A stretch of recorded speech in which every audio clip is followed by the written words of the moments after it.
million, even though you can't take advantage of the anti-clawback rules, you probably should take a hard look at maximizing your annual gifting if you're serious about avoiding estate tax. However, I got to tell you, there's this gifting, because for every $18,000 that you give away that's out of your estate, you just saved a 40% estate tax. And quite frankly, you saved a lot more than that, because after you give it away, assuming that $18,000 gets invested and it appreciates from the time that you give it away until the time that you die, not only does the $18,000 avoid estate tax, but all of the future appreciation on those gifted assets avoids estate tax as well. So what desire is stronger? Your desire to stay in control of everything that you have, or that desire to stick it to Uncle Sam and avoid tax? So it just depends on your mindset. So when we're at 47 on the likes, I was like shooting for 50. Gotta get 3 more. Let's go. So that's that, the single person with the 7 to 10 million, or the 5 to 10 million even, or the married couple 10 to 20 million.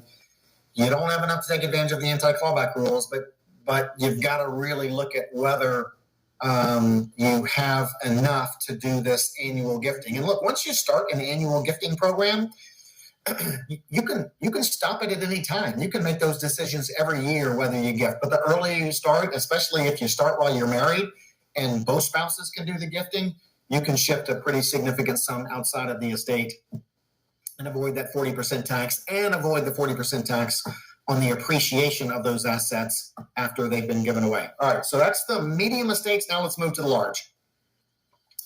Those large estates, God bless you, well in excess of $20 million if you're single, $40 million if you're married.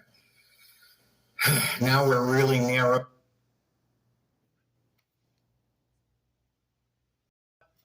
Hey, it's good cocktail party information, even if you have little to nothing. All right. Now, if you're single, 20 million plus, married, 40 million plus, now you got to do some thinking, and you need to start to make some decisions, because you do have an opportunity to take advantage of the anti-clawback rules.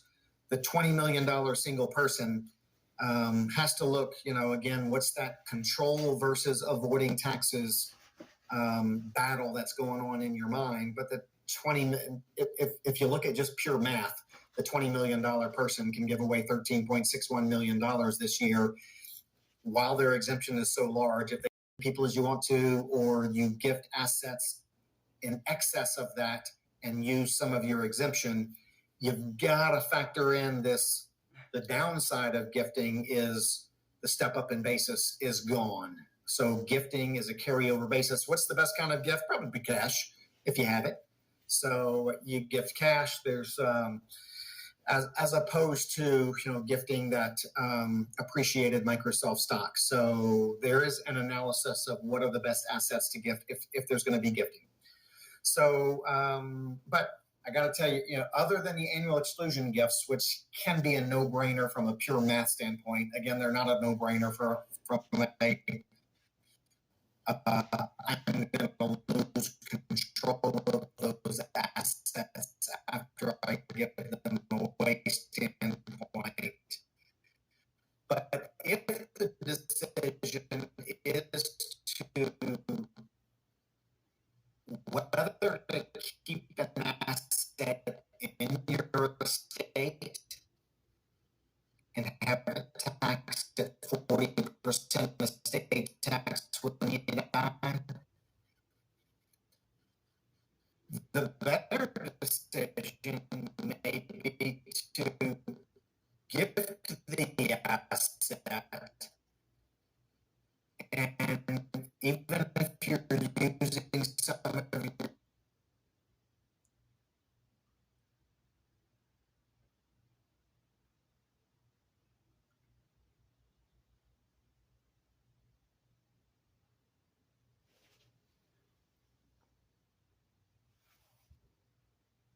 is gone. So gifting is a carryover basis. What's the best kind of gift? Probably cash,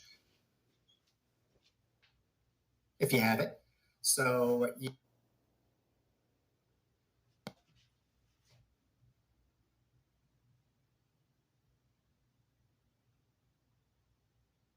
gift cash. There's as opposed to gifting that appreciated Microsoft stock. So there is an analysis of what are the best assets to gift if there's going to be gifting. So, but I got to tell you, other than the annual exclusion gifts, which can be a no-brainer from a pure math standpoint, again, they're not a no-brainer from a I'm going to lose control of those assets after I give them away standpoint. But if the decision is to whether to keep an asset in your estate and have it taxed at 40% estate tax when you die, the better decision may be to gift the asset. And even if you're using some of your estate tax exemption, and have those donees, the people that you made the gift to, incur capital gains tax upon the sale at 20%. Capital gains tax at 20% is better than estate tax at 40%. Now, assuming that you use the annual exclusion gifts, a married couple with 10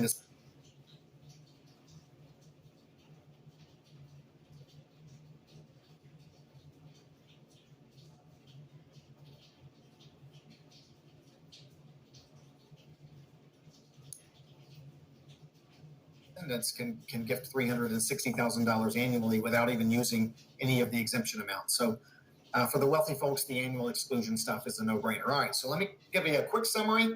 We'll head over to the chat. We got 52. Fantastic with the likes. Thank you, everyone. We bumped it up from 25 to 52. Quick summary. First thing that you need to understand, you'll be way ahead of the game if you understand the effect of the sunset of the Tax Cuts and Jobs Act of 2017, which is if you make a large gift, and large is relative, but a gift.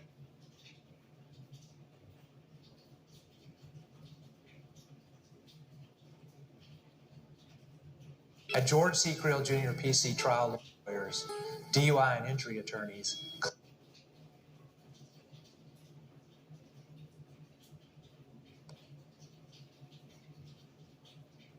clients come first. We beat DUIs.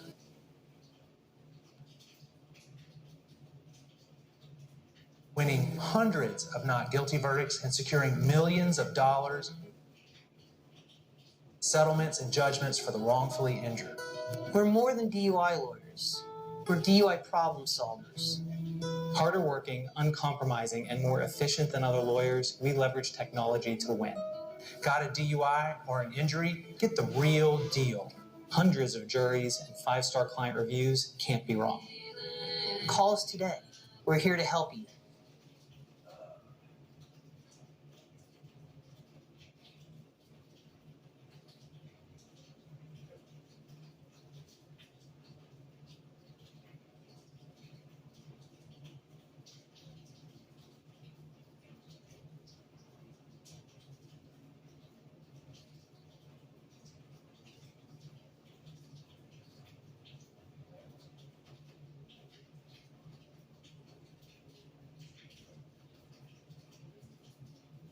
A large